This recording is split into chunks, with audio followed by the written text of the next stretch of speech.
What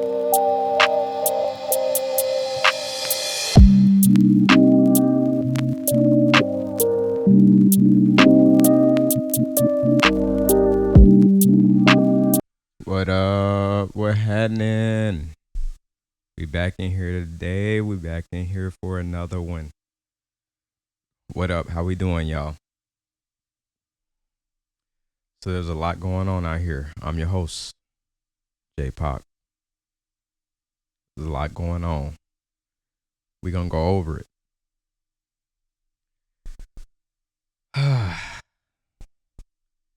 With it.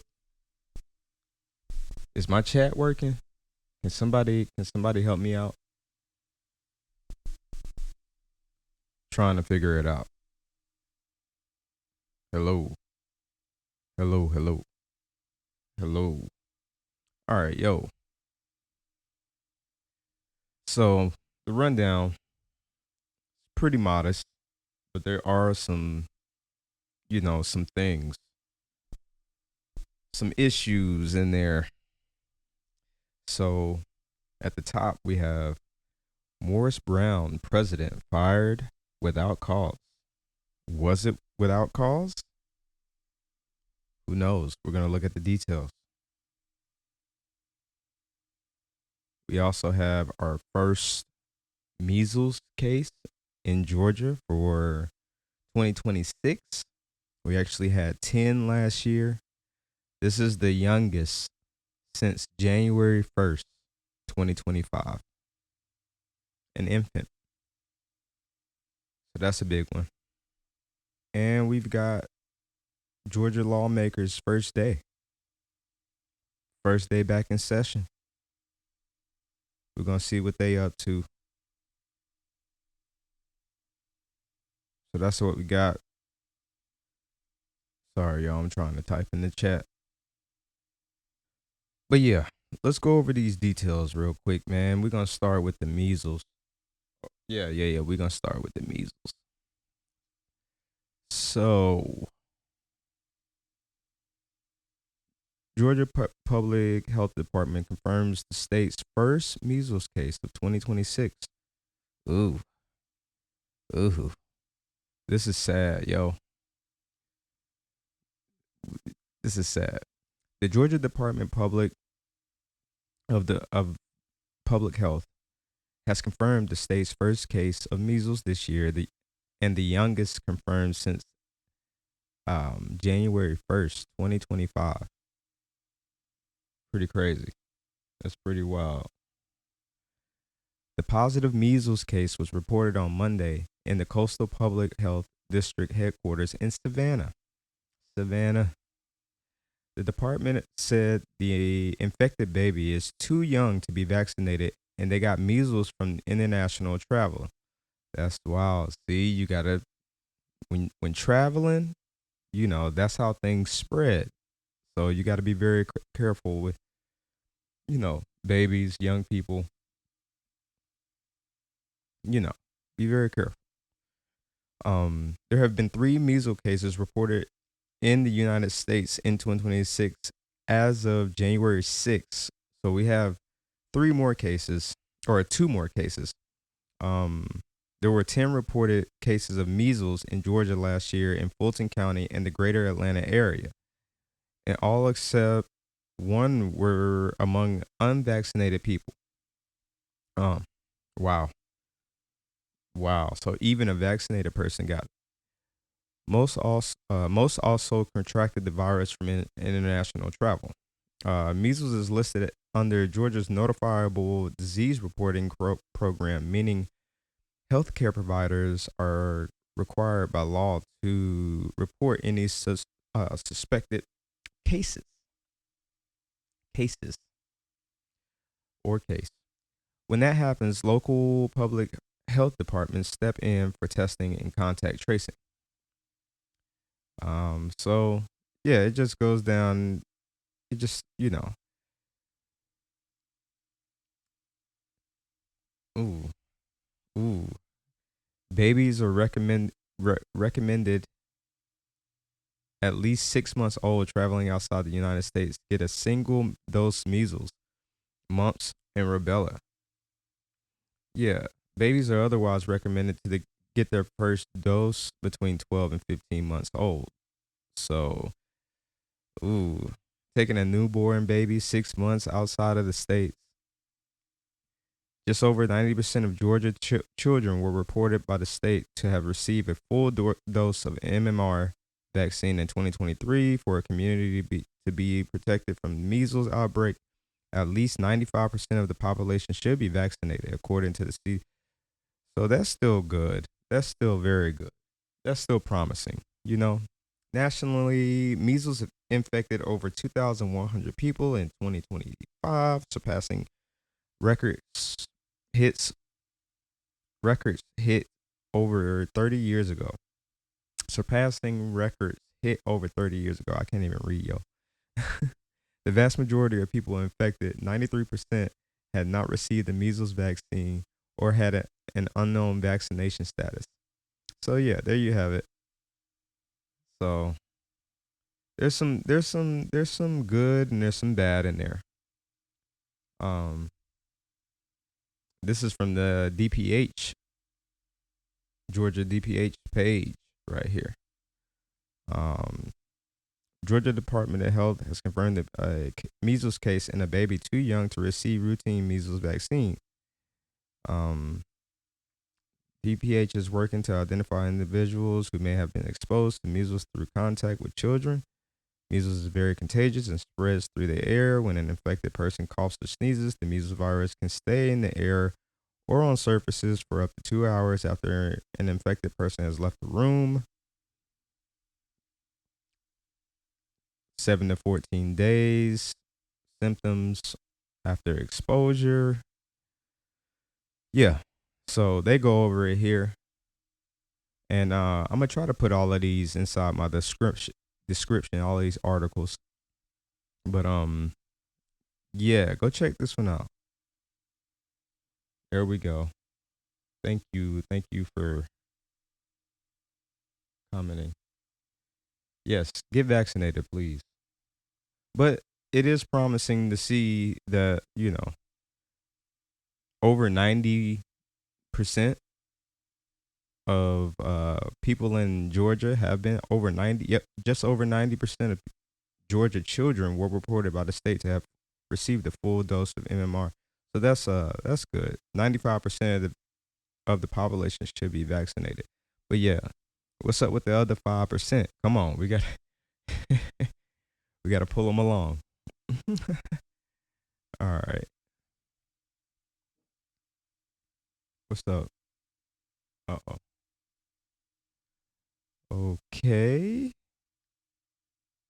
Let's Whoa, I can't even do the Guardian page. Oh, yes. This is your boy. Yeah, we're going to go over this. But let's hit this Morris Brown president first. Yeah, I'll pull these back up.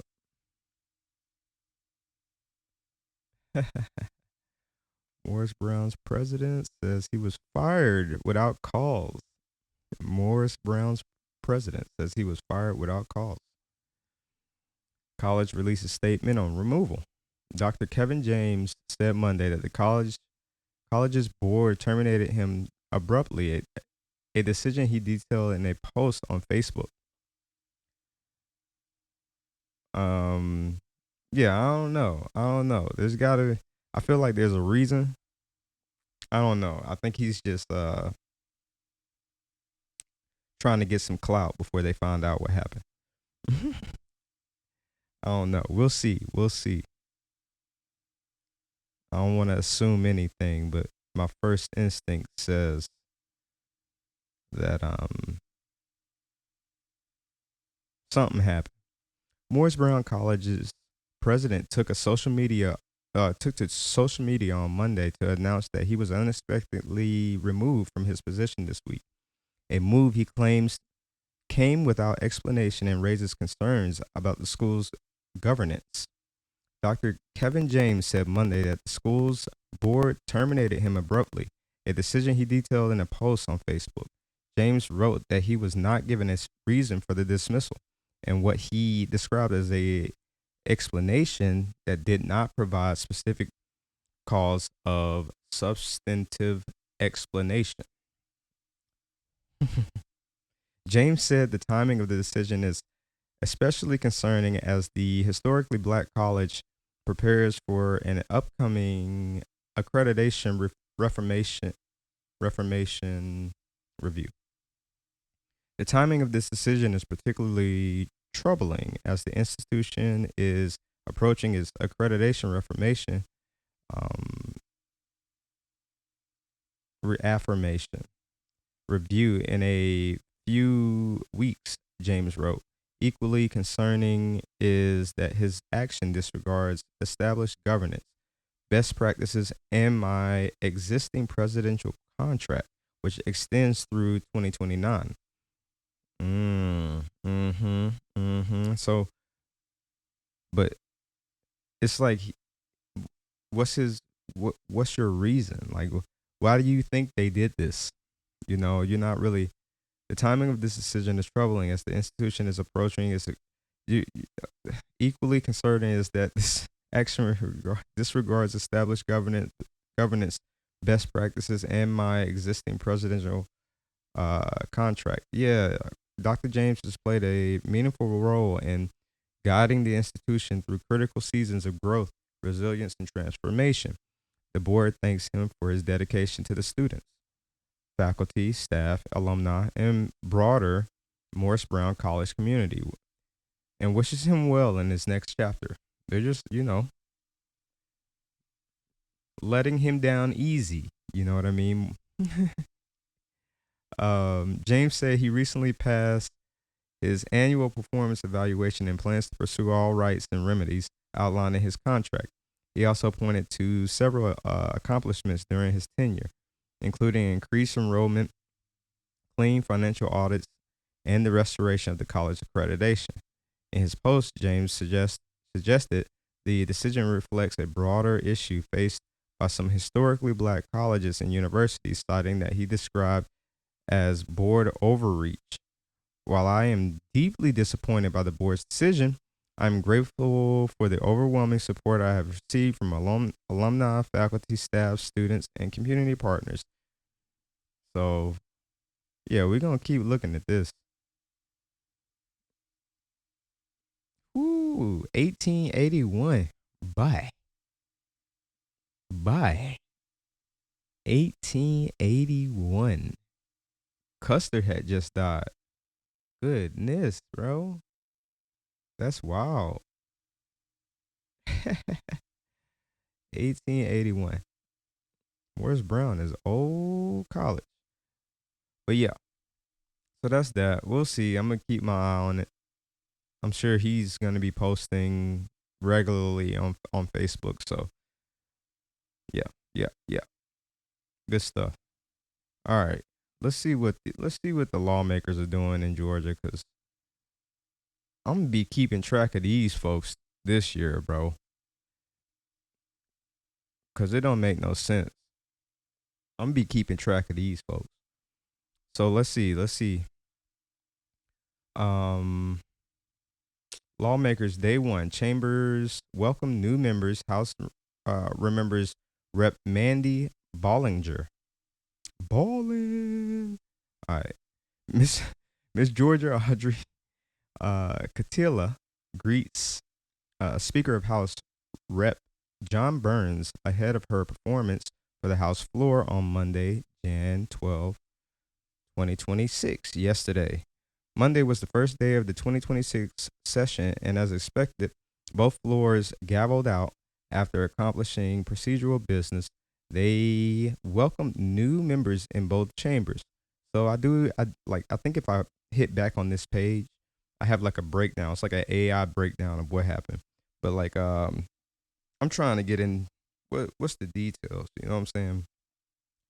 Let's give our new Senate from Cobb County our new senator from Cobb County, Senator Howard from the 35th here.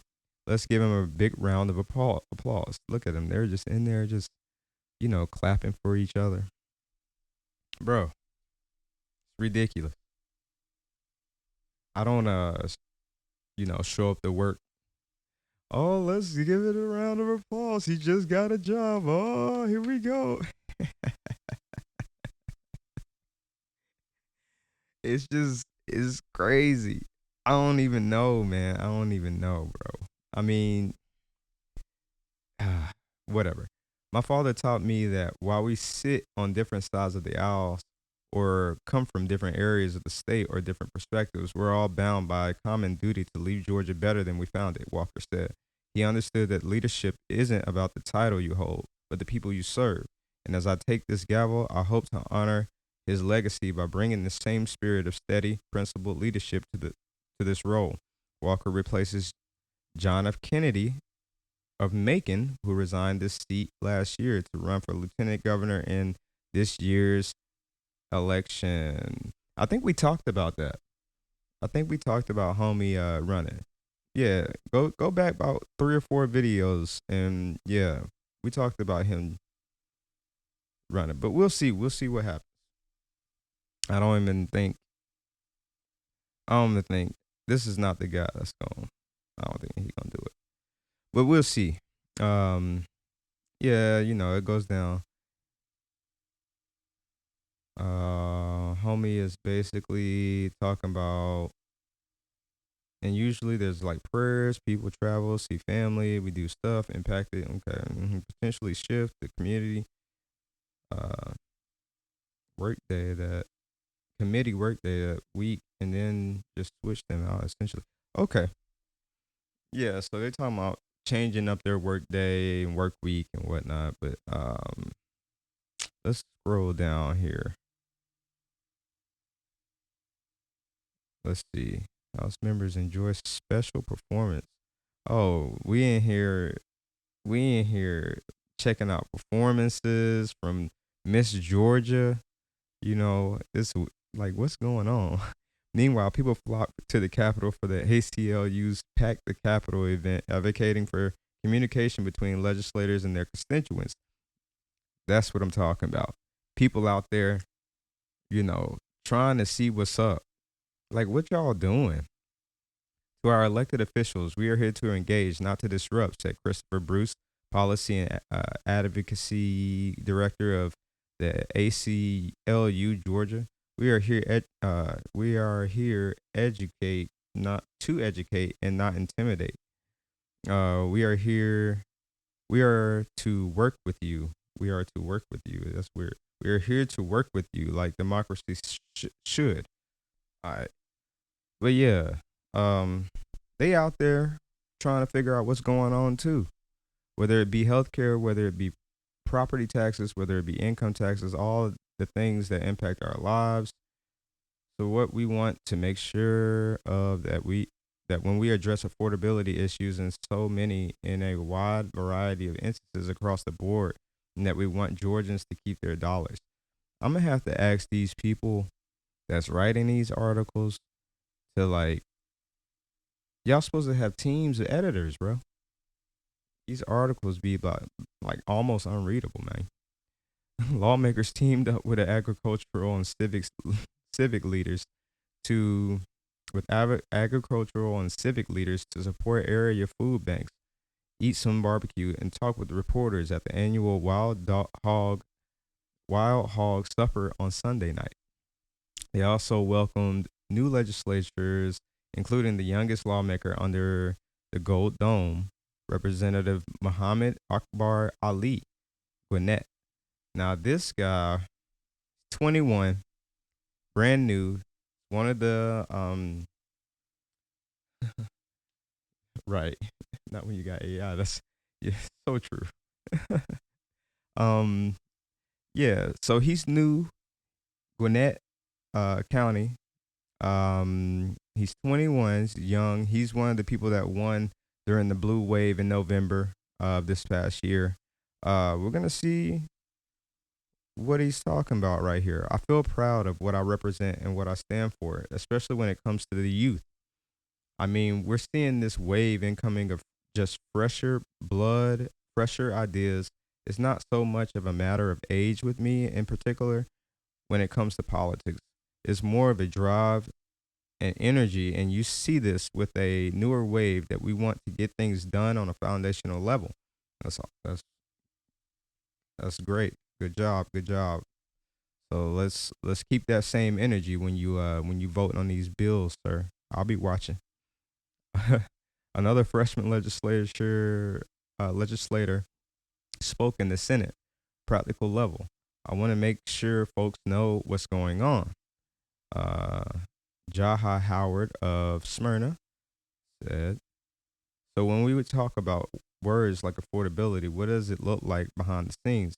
What's the process to make things actually get done? When we have issues with home prices, when it comes to corporate landlords, when it comes to private equity distorting things and algorithms artificially inflating rent and food prices, we want to go through and the process to make things better here in Georgia. All right, y'all keep that same energy now. So that's what's going on. They gavelled the new blood in, and we'll see.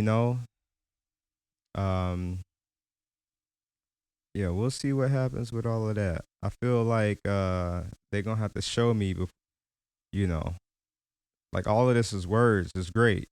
All of this stuff is great, but we got there's a bunch. They could do a lot. They could do a lot this year because there's a lot of bills to be voted on. I don't. Um, I think it's probably more bills this year than there were last year. And I did a breakdown of the bills a couple videos ago. Uh, but yeah, we'll see. Personally, I don't trust them. None of them. Personally, I express great skepticism.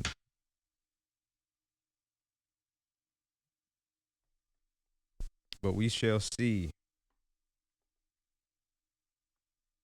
I'm more likely to give the younger people kind of more of a pass, but sometimes the younger folks just inexperienced and back down at every turn. So we'll see though.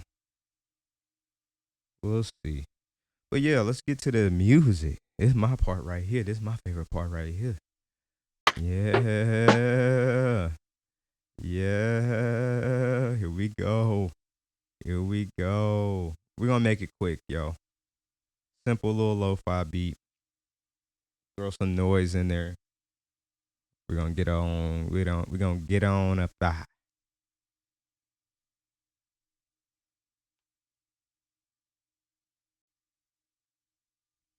Yeah. Ooh, my bad. My bad. Ooh. Ooh.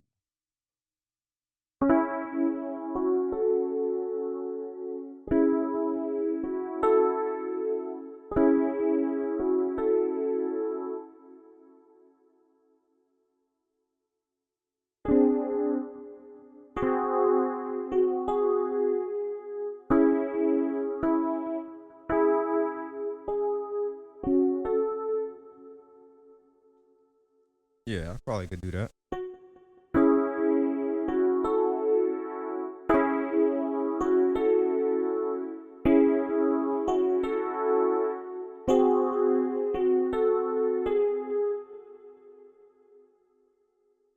Simple. Simple. Gonna need a quick. So I guess this ain't gonna be that lo-fi. This is gonna be one of them. One of them.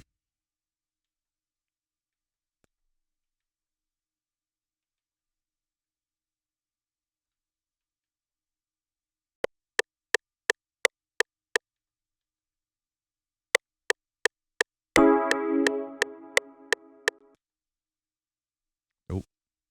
Why am I? Oh, I'm on pattern two. That's crazy. Let's see.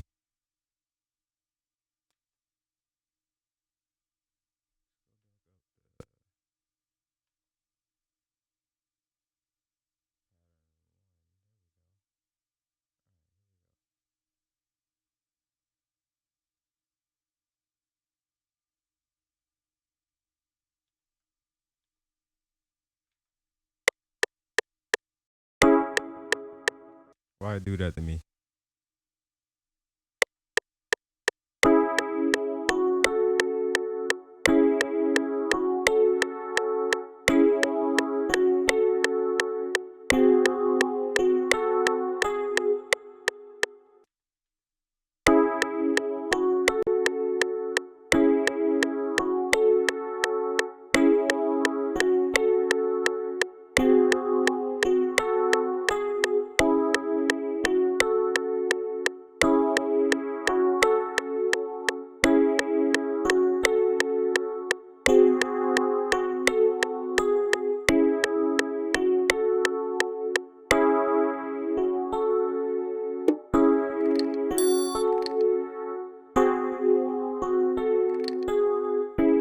I like that.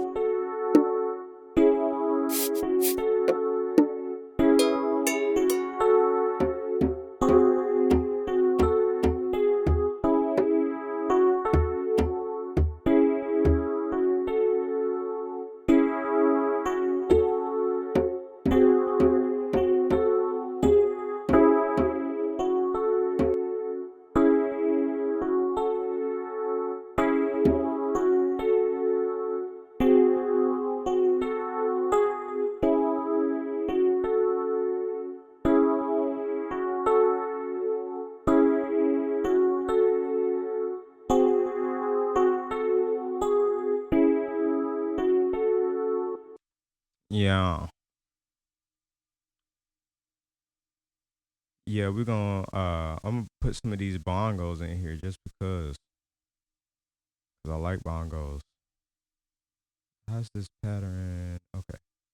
Oh, yeah, that's what that's what I did before. Let's see how this works. Feel like a soft bongo groove in here. Just to do something different, you know what I mean? Sick of hearing the same old stuff, bro. So I gotta make different stuff. You know what I mean?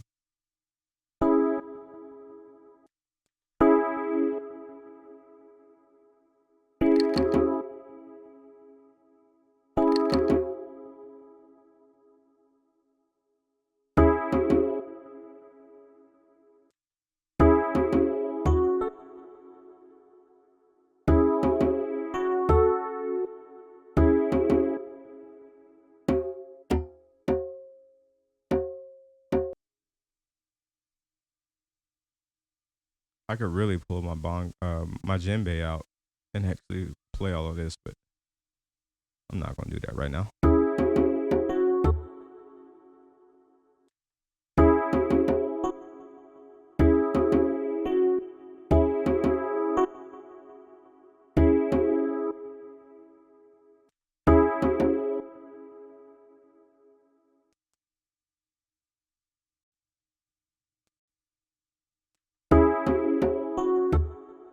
Why is one and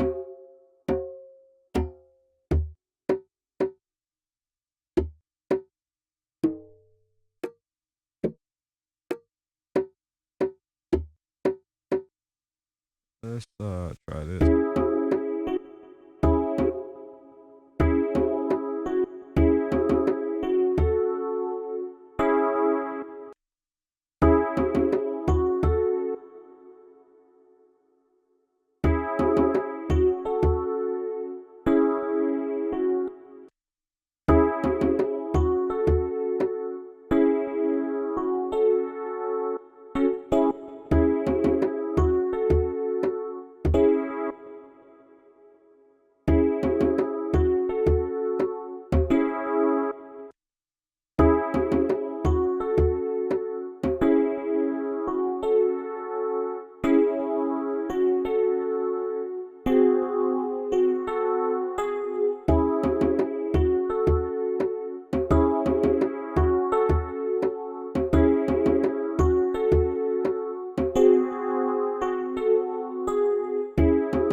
we're gonna keep it like that. But we're gonna turn them down just a little bit, and we're gonna make way for the other drums.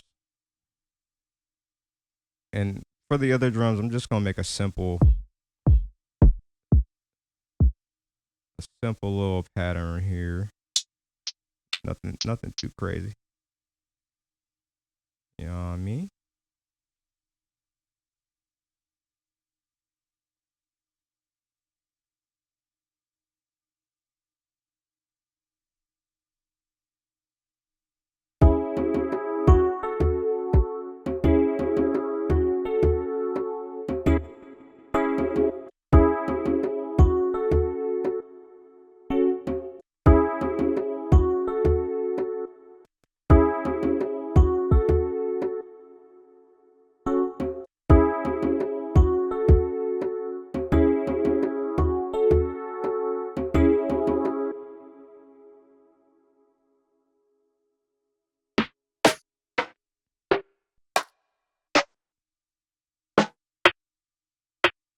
Yeah, we need something very distinct, you know?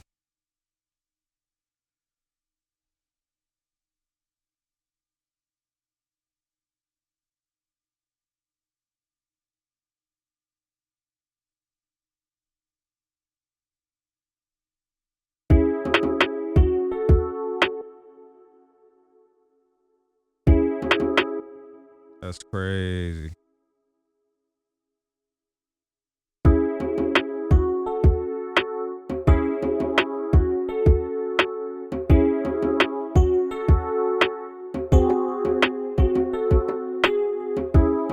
Yeah, that's what we want.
simple.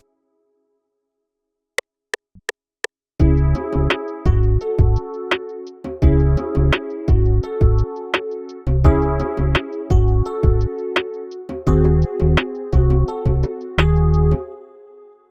gonna try that again. I missed the note.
Put this in the mixer real fast.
crazy. Messed that up.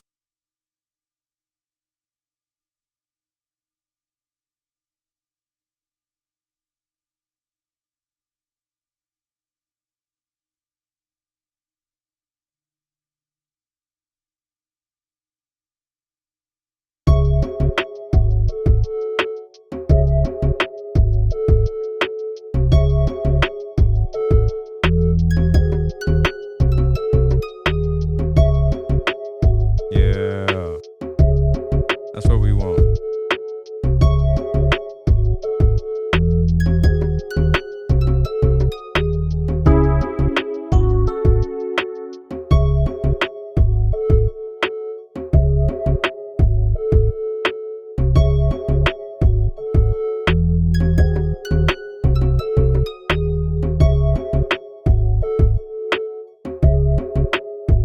There's a lot more I could do to this, but I think that's all for today, bro.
Yeah, something like that.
Yeah, I think that's about it, y'all. Like always, yo, I love y'all. Y'all stay safe out there, stay sane out there. Y'all take care of yourself, take care of each other, and I'll catch y'all on the next one. Peace.